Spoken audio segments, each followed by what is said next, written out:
Mes chers amis, chers auditeurs, asseyez-vous bien et préparez vos oreilles, car aujourd'hui nous allons parler d'un sujet qui pique, qui gratte, mais qui fait avancer la politique et la société du Grand Nebka.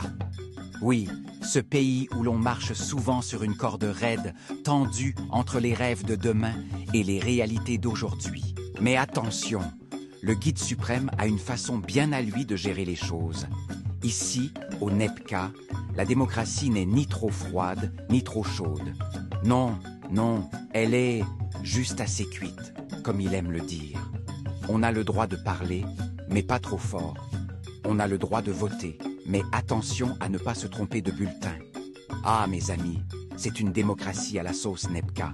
Et pourtant, sous cette poigne de fer, il y a un peuple qui ne baisse pas les bras.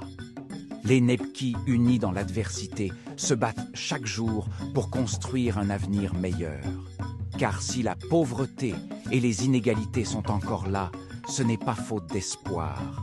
Non, mes amis, c'est faute de justice. Prenez Nakapolis, la capitale, une ville où les gratte-ciels flamboyants côtoient les quartiers populaires.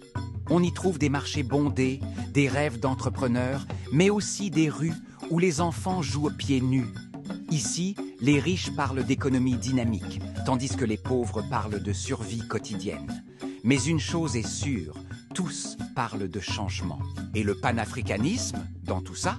Ah, le commandant en chef en parle souvent, très souvent. Pour lui, c'est un partenariat donnant-donnant. Pas question que le Nebka se laisse exploiter comme au temps des colons.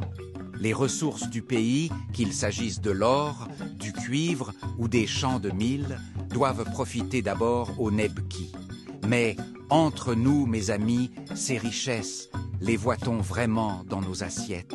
La question de la souveraineté reste un défi majeur.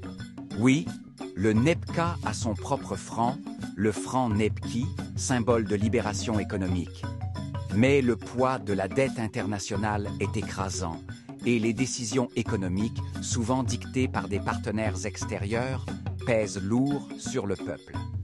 Alors, mes amis, la souveraineté est-elle une réalité ou un mirage?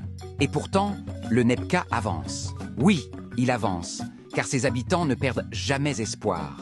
Les jeunes manifestent, les femmes se battent pour leurs droits, les agriculteurs innovent pour nourrir le pays. Ce pays, malgré ses défis, est un kaléidoscope de résilience et de créativité. Alors, mes chers amis, le Nebka, c'est un peuple qui danse sur un fil tendu, mais qui danse avec grâce et détermination.